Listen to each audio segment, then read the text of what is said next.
Good morning. आज हम BA first year का फर्स्ट पेपर है मानव शरीर क्रिया विज्ञान, उसकी फर्स्ट यूनिट स्टार्ट कर रहे हैं। इसका टॉपिक है tissues and organ system of body, यानी कि ऊतक और अंग संस्थान। तो एक ही प्रकार की कोशिकाओं के समूह तथा परतों को जिनकी संरचना तथा कार्य समान होते हैं उनको ऊतक कहते हैं। ये कोशिकाएं आपस में अंतराकोशिकीय पदार्थ से जुड़ी रहती है। ये कोलेजन नामक प्रोटीन होता है जो बहुत ही महीन या बहुत बारीक फाइबर्स के रूप में होता है। इनके बीच में एक तरल द्रव्य पाया जाता है जिसको टिश्यू फ्लूइड या ऊतक द्रव्य कहते हैं। तो इन कार्यों के आधार पर इनको मुख्यतः 4 भागों में बांटा गया है। फर्स्ट इज आच्छादा ऊतक, सेकेंड इज संयोजी ऊतक, थर्ड इज पेशीय ऊतक, फोर्थ इज तंत्रिका ऊतक। तो हम एक एक के बारे में विस्तार से पढ़ेंगे। तो आज हम फर्स्ट वाला लेते हैं जो है आच्छादक ऊतक या उपकलीय ऊतक। इसको इंग्लिश में एपिथेलियल टिश्यूज भी कहते हैं। यह ऊतक शरीर तथा इसके विभिन्न अंगों की बाहरी एवं भीतरी सतह का निर्माण करता है। इस तरह ये शरीर में एक आवरण या झिल्ली का काम करता है तथा रक्षात्मक त्वचा बनाता है।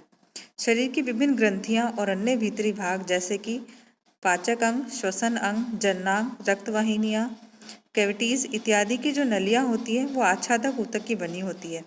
इनका मुख्य कार्य पदार्थों का स्रवण करना तथा अंगों की रक्षा करना है। यह क्योंकि यह ऊतक जो होते हैं बाह्य झिल्ली का कार्य करते हैं, इसलिए बाहरी वस्तुओं जैसे कि बैक्टीरिया, वायरस इत्यादि को शरीर में प्रवेश करने से रोकते हैं और चोट आदि से भी भीतरी अंगों की सुरक्षा करते हैं। ये एक तरह का सुरक्षा कवच बनाते हैं जिसकी वजह से जो भी आंतरिक अंग होते हैं वो सुरक्षित रहते हैं। आच्छादक ऊतक की कोशिकाओं के बीच अंतराकोशिकीय पदार्थ बहुत कम मात्रा में होता है तथा ये एक दूसरे से काफ़ी सटी रहती है। किन्हीं किन्हीं जगहों पर तो जरा भी ये पदार्थ नहीं पाया जाता, तो ये परस्पर मिल जाते हैं जिसे दृढ़ बंधन कहते हैं। आच्छादक ऊतक में रक्त वाहिनियों का अभाव होता है। इनका पोषण लसी का द्वारा होता है। आच्छादक ऊतक को परतों की लसी का उपस्थिति के आधार पर 2 भागों में बांटा गया है। हम पढ़ रहे हैं आच्छादक ऊतक, तो इसको भी 2 भागों में विभाजित किया गया है।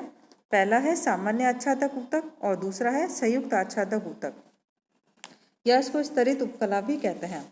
इसको ये बहुत ज़्यादा डिटेल में नहीं है, लेकिन एक बार हम इसके बारे में पढ़ लेते हैं कि ये होता क्या है। तो सामान्य आच्छादक ऊतक, इसकी जो कोशिकाएं होती है एक ही परत में अवस्थित होती है।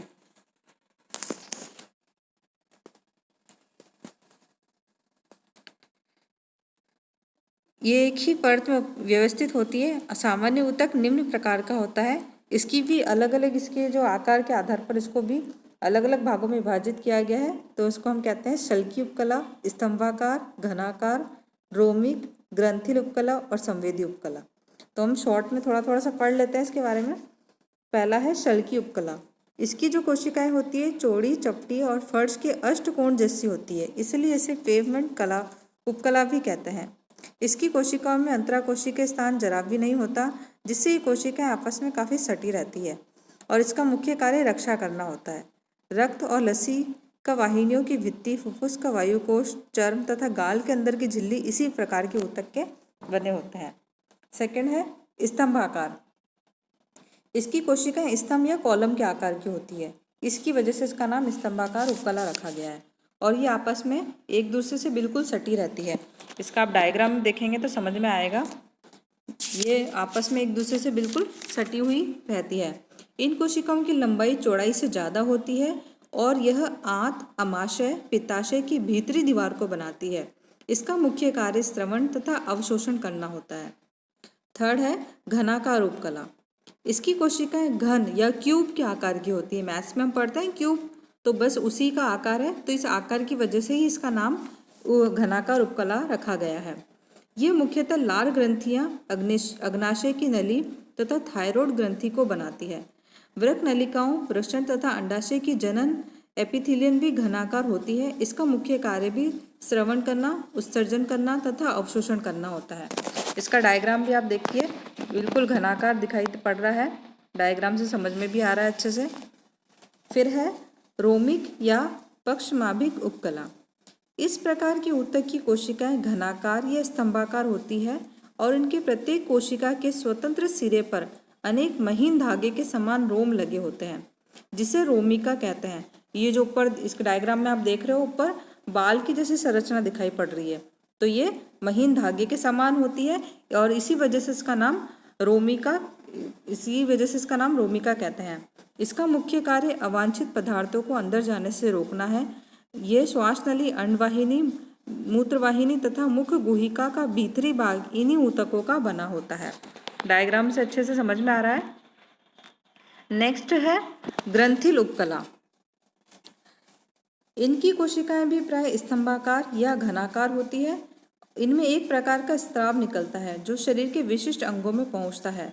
लार ग्रंथियां तथा पाचन प्रणाली की कुछ ग्रंथियां इसी प्रकार की कोशिकाओं की बनी होती है। तो इसका डायग्राम भी आप देख रहे हैं, नली के आकार की होती है। ग्रंथिल मतलब ट्यूब के जैसे दिख रही है, और ये आपस में भी देखो इसका डायग्राम किस तरीके से बना हुआ है।